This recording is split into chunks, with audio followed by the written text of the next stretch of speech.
I didn't know what to make of it at first. Just subtle, almost inconspicuous changes in my everyday life, yet they left me with a nagging feeling I couldn't shake. As a park ranger, I'd been working these trails for years, and I knew every inch like the back of my hand. But on random occasions, they seemed different, as if the very earth beneath my feet had shifted slightly, just enough to set my nerves on edge. I'd set out every morning on those familiar trails, ones I'd walked countless times. But every so often, something was off, a turn I swore I'd never seen, a tree that seemed out of place, or a path extending far beyond its usual reach. It was disorienting, as if the very fabric of the park was shifting when I wasn't looking. Looking back, I still can't recall when exactly it all began, and I don't consider myself paranoid. But in hindsight, I have to wonder if a little of that could have changed anything for the better. After all, in my time, I had seen plenty of what the uninitiated might consider odd, even bizarre. People would go missing sometimes, hikers getting lost or venturing too close to a ravine. One or two others I could remember were never found. Other times, more than once, I radioed in a rusted-out car, models that were decades old and seemed to have sat there for about as long, but no one could figure out when or how they got there. Then there was the occasional abandoned campsite, usually by unscrupulous campers days prior. But the weird ones, those, I still don't know what to make of them. Not just abandoned, but so out of place. Miles from any trail where I'd find them while searching for lost hikers or scouting new routes, their contents typical and yet too decomposed for their age and the recent state they were in. The headaches, though, they were something else. They always started behind the eyes, a dull throbbing that gradually grew, spreading like a dark cloud over my thoughts.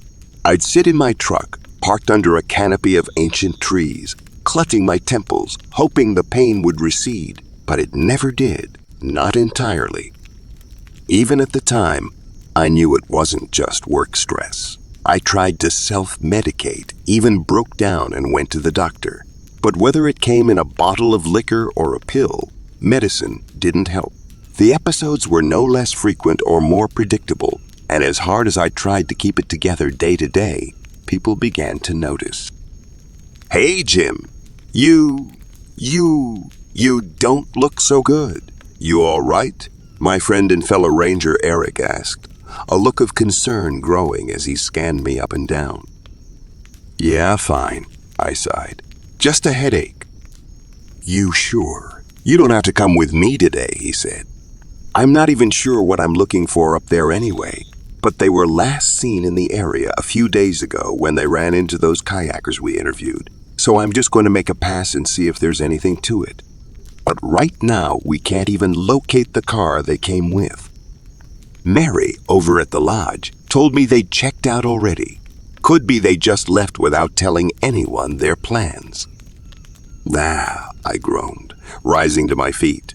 The lady who called it in, someone's mother, she sounded pretty distraught. She swore they were supposed to be back home by yesterday morning at the latest. "I'll be fine." "Suit yourself," Eric replied. "There's some aspirin in the truck if you need it. I want to be back before dark. No sense wandering around out there when we can't see anything without the mag lights." I nodded, willing myself to the door with whatever coffee I had left in my system. The drive up the mountain wasn't long, but I wasn't in a state to handle the meandering little road that slithered up its side in a way that would make you forget it was even paved.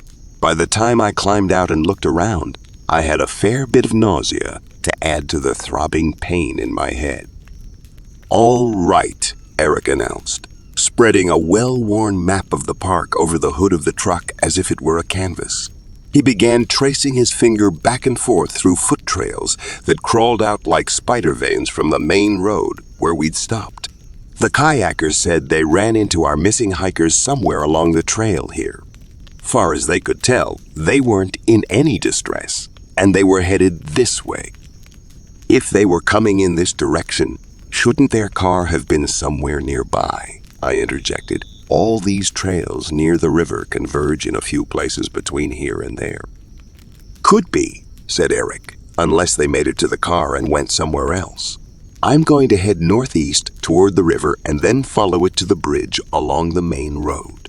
I want you to check the area around these trails here in the other direction. If you can't make it to Eagle Point within the next few hours, turn back so we can make sure to meet back at the truck before dark. Keep your radio on and let me know if you see anything unusual. Sure, I responded. Shouldn't we bring in search and rescue? I can't justify it without at least doing a thorough sweep ourselves first, Eric lamented. Right now, we can't even say for certain they're still in the park. And if we can find anything to narrow down the search area further, they're gonna want that information. I nodded, grabbing my pack from the back of the truck and slinging it over my shoulder as I turned toward the path that led down into the woods. I'll keep you posted. Anything else I should know? I asked. Sounds good. You know as much as I do, Eric replied. Thanks for your help, Jim. It didn't take long for me to lose sight of Eric and the truck as we went our separate ways. The area was vaguely familiar to me, though I couldn't remember if I'd ever taken this particular trail before.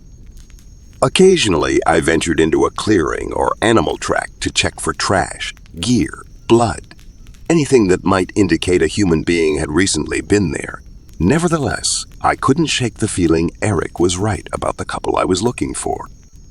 Maybe they really did just leave.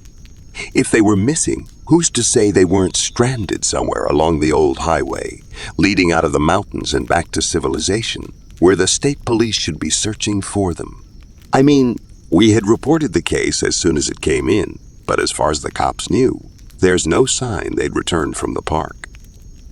My thoughts were interrupted by streams of light penetrating the dense forest. I could hear the river in the distance and wondered how Eric was getting along. I should have been getting close to Eagle Point by now, at least according to the GPS. But something was off. The trees themselves began to take on a spectral quality. Their leaves shimmered with an eerie, unnatural light, like a translucent veil concealing a hidden world. I stumbled upon an ancient, gnarled trunk, its bark festooned with grotesque shapes that seemed to pulse and writhe. The vegetation around it was unlike anything I'd ever seen before. I can best describe it as both dead and alive, a grotesque mockery of nature. It was then I realized I couldn't hear anything. No birds, no insects, not even the wind. The silence was so heavy it felt suffocating. My head was pounding ruthlessly, and I regretted not bringing the painkillers from the truck. As I took a swig of water and steadied myself against the monstrosity, I looked behind me toward the trail and stopped in my tracks. The uncanny, ethereal landscape seemed to stretch for miles in all directions. Even in the state I was, I knew I couldn't have gone that far from the trail. I checked the GPS again, and sure enough, it indicated I was more or less where I expected to be. Still, I couldn't recognize any of the ground I had just traversed. Apart from turning around and walking back the way I was sure I'd come, I couldn't tell which way the trail could be. I sighed in pain and bewilderment, reaching for my radio. I gritted my teeth and pressed the button on the side, not just because my head was killing me by now, but because I could hardly believe I'd made such a rookie mistake. Eric, it's Jim. Come in. Static.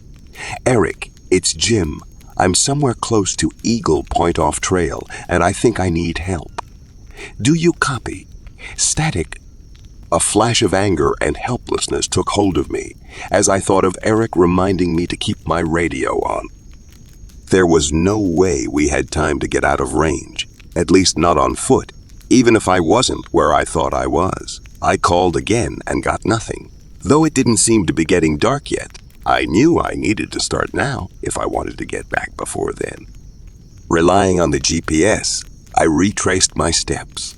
But the closer it indicated I was getting to the trail, the less I recognized my surroundings. The ground felt strange beneath my feet as I walked, like it was absorbing the sounds of my footsteps. The unsettling dread of this place was unlike anything I'd ever felt before. It wasn't just the barrenness, the absence of wildlife, or the oppressive stillness.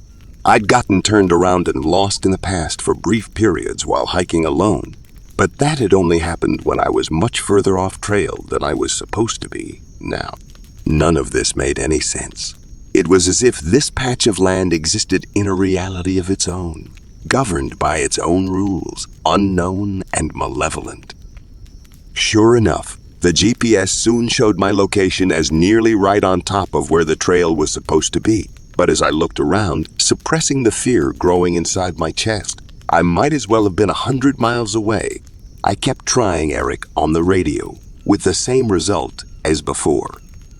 It should have been getting darker by now, and I should have been well on my way back to the truck, where I was sure Eric would be waiting before long.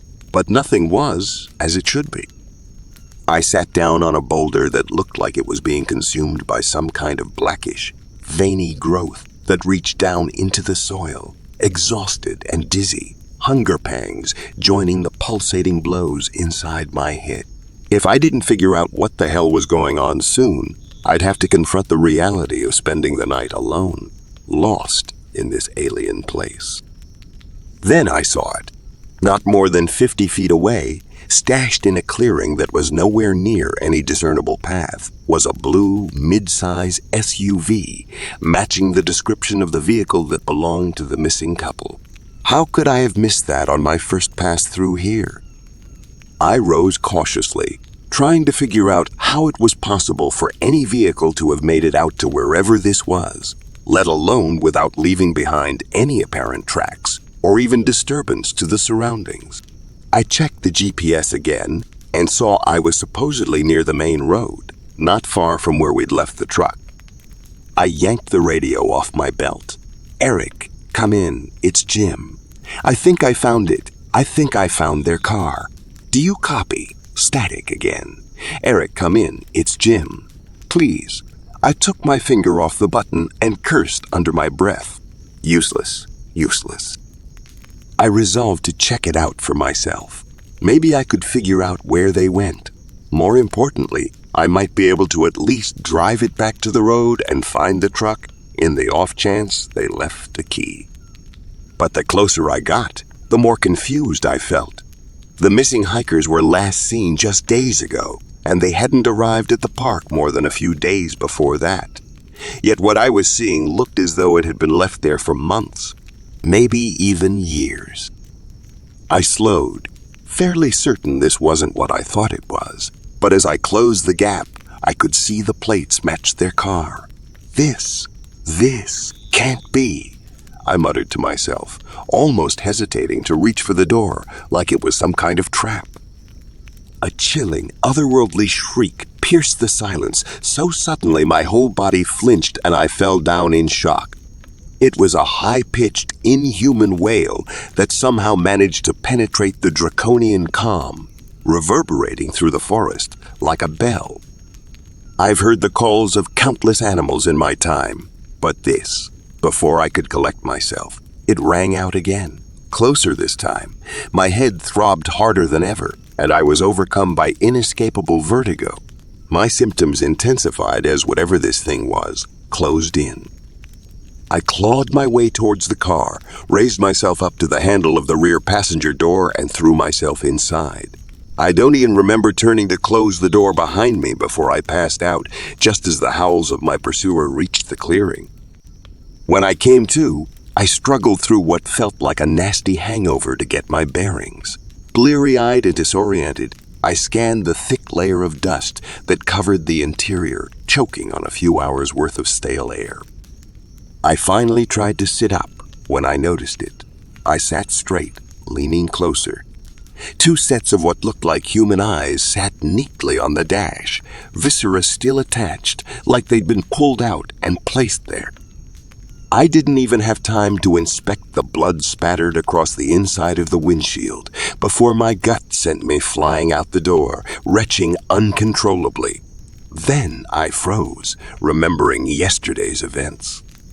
Or Was it yesterday? I wasn't sure.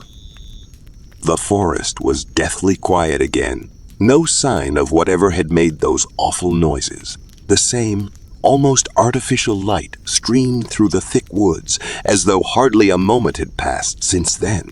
My pack was still on the ground where I'd dropped it falling down, and I checked the radio. I tried every channel I could, looking for Eric or, well, anyone at that point. But all I found was that the battery was low. But how? I had grabbed the radio off the charger back at the station before I came up here. How long had I been out for? The battery should have lasted for weeks, if not months. I regained my composure and checked for keys. My heart leapt as I heard them jingle in the ignition, but immediately sank when I turned it over. Apart from the keys themselves, I didn't hear a sound. The car was dead. I'd have to walk out of here wherever here was. I tried the GPS again and did my best to follow where I thought the main road should have been, but it wasn't. I saved the location of the car and hoped I'd be able to bring back law enforcement to collect the evidence from what could only be a crime scene. Little did I know, that was nothing compared to what lay in store. I trudged on, racked by hunger and with a dwindling supply of water. I hadn't packed any food since the plan was to be back same day. According to the GPS, I was supposed to be well within familiar territory by now, not too far from the station. But everything around me was no more recognizable than if I'd been dropped on an undiscovered continent. Fluorescent mold-carpeted patches of the earth, like blood spatter under a black light. Everything around looked to be in a state of death and decay, yet alive and pulsing with a synchrony that made me wonder if it was just my head or the earth itself. No matter how far I walked, I never saw or heard a single living thing, nor any sign of a trail or pathway. I made a beeline for the station, but never seemed to get any closer. All the while, there was that growing sense, gnawing at the edges of my consciousness, that someone, or something, was watching me. Strange marks and patterns were etched, no burn, into the trees, symbols that defied all understanding yet alluded to hidden meaning. I tried to focus. I had to keep going, somehow.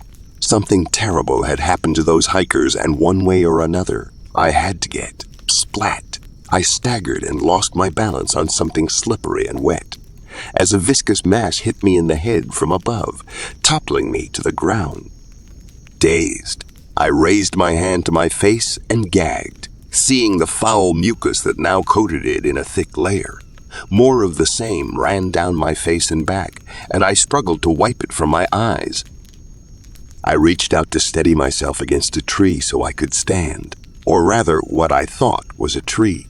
What should have been rough bark of some variety instead had a fleshy texture that gave way under my grasp.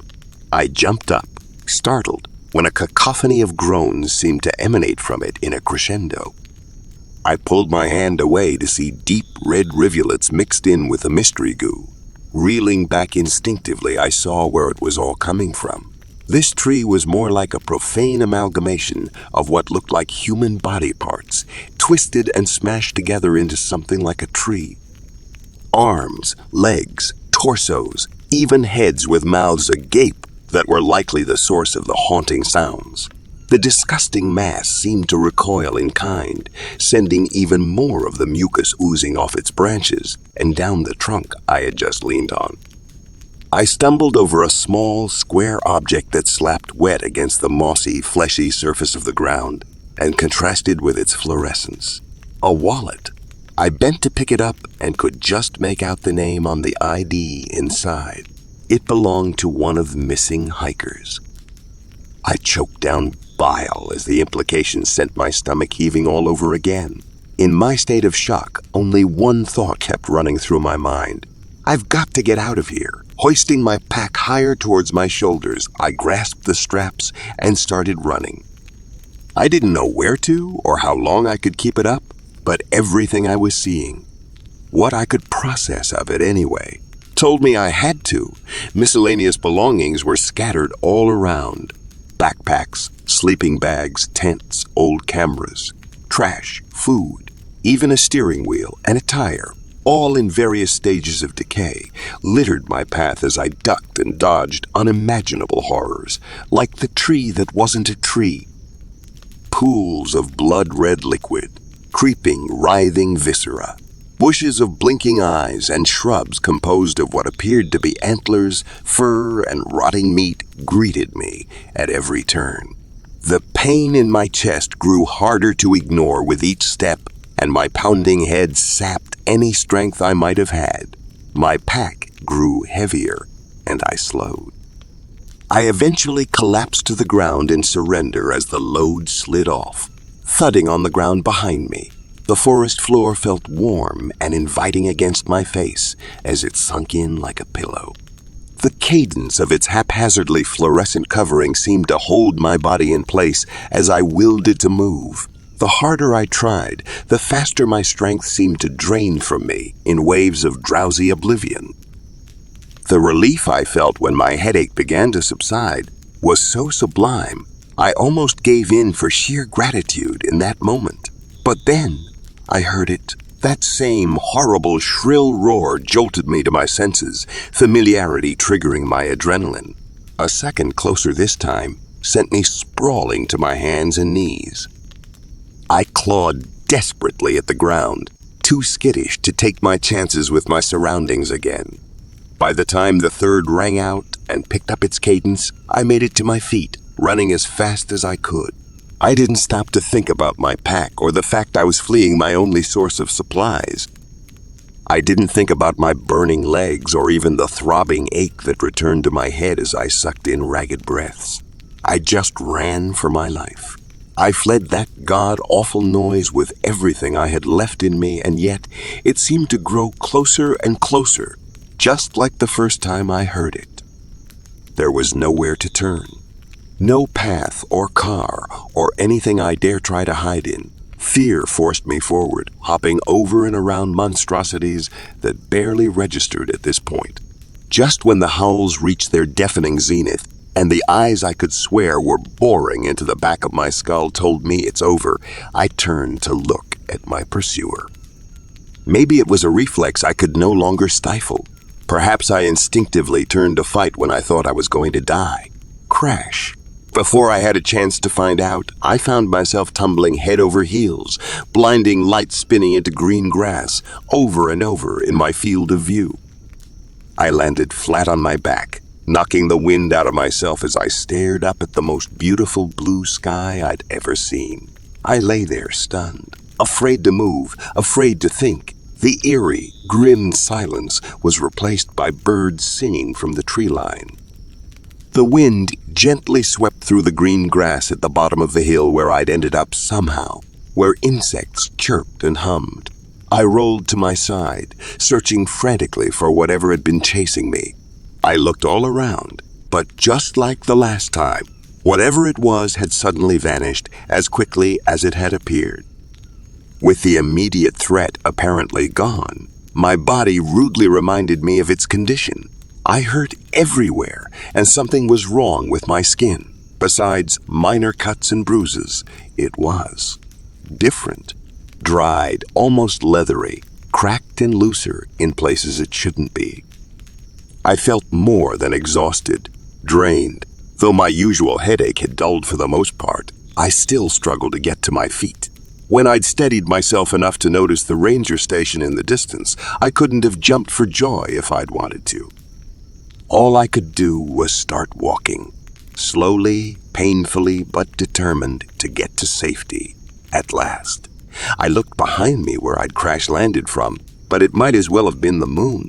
From where I stood, there was no sign of anything like what I'd just gone through, for what seemed like at least a day or so. Were it not for the intensity of my hunger and thirst, or the dried goop still stuck to my tattered uniform, I could have doubted it myself. All I knew for certain was that I could see the ranger station up ahead. But hope turned to rage when I saw the truck parked out front. He had left me there. What else could it mean? To think he didn't even bother to stay and look for me. That had to be the reason I didn't find the truck or any sign of him when I came back. But why hadn't he answered me on the radio? Was this some kind of sick joke? I threw open the door to see Eric sat at his desk, mouth ajar, color draining from his face. What the... Oh God. Oh my God, Jim. Is that you? How in the... Where? Eric stammered, visibly shaking as he stood from his chair. He met me across the floor, tentatively, like he wasn't too sure whether I was a ghost. I wound up to punch him square in the mouth, but only succeeded in knocking myself off balance as my useless body crashed again in a heap. He awkwardly clutched my arms to arrest my collapse, hoisting me into the chair behind me. All right. Hey, easy now, Jim. It's me. It's Eric. I know damn well who it is, I shot back. You left me. Jim, just take it easy. You've been through a lot, clearly. Are you, well, hurt? Eric asked reassuringly. Am I hurt? I chuckled with indignant mockery. Am I hurt? Well, let's see. First, there was the fact you never once answered me on the radio after you reminded me to keep it on for exactly that purpose. Or even came looking for me while I wandered around with no food and barely any water for hours, maybe even a couple days, I dunno. No. Just hopped in the truck and ditched me there because there were so many more important things to do sitting around here, I raged, gesticulating as wildly as my frail frame would allow. Jim, buddy, here, Eric interrupted himself, handing me a bottle of water. My pride couldn't hide the desperation, my hands shaking uncontrollably, raising the bottle to my lips. I gulped greedy mouthfuls as he continued, trying to hide the look of pity and disgust on his face. I can call an ambulance, but they'll take a couple hours to get up here. Let me at least drive you to the visitor center before they close. That way you can get checked out at the clinic and wait there. No, I spat between gasps. I don't need your help anymore. I quit, and I'm suing you and this whole damn place. You left me there to die. Now, Jim, just calm down. Please, really, Eric pleaded, handing me some jerky and trail mix from the cabinet. When you didn't come back before dark, I called it in and set off searching for you myself. For hours, we had people up there scouring the woods. All the other rangers, everyone. Search and rescue, even some volunteers. We scoured the woods for days and even nights. Honestly, do you really think I would just abandon you like that? Yeah, right, I retorted, though food and water had settled my anger considerably. There's no way in hell you did all that before I walked back here on my own. Lying just makes it worse. Jim, Eric protested, I'm not saying I don't believe you. But are you sure you're remembering right? I scoffed. Don't try to turn this around on me, you crazy bastard. It's too late. I survived. I'm back. Jim, Eric said again, you've been missing for 3 weeks. A little over, actually. That's impossible, I shouted, and tried to raise myself from the chair, some strength finally returning. But Eric cut me off. My friend, Eric said, how long have we known each other? How many years? Do you really think I would do all this to you? For what? Come on now. You're probably delirious after what you've been through. I muttered under my breath, readying another salvo, but he continued, sighing, Look, if you don't want to go to the hospital right now, we can talk it out. But you need to rest, at least. Eat and drink some. I'm sure you know that as well as I do. I don't need a damn wet nurse, I said. You have no idea what's out there, what I've seen. People are in danger. I found the car, Eric. Oh God, their car, their cars. We have to do something. Jim, please, Eric interjected.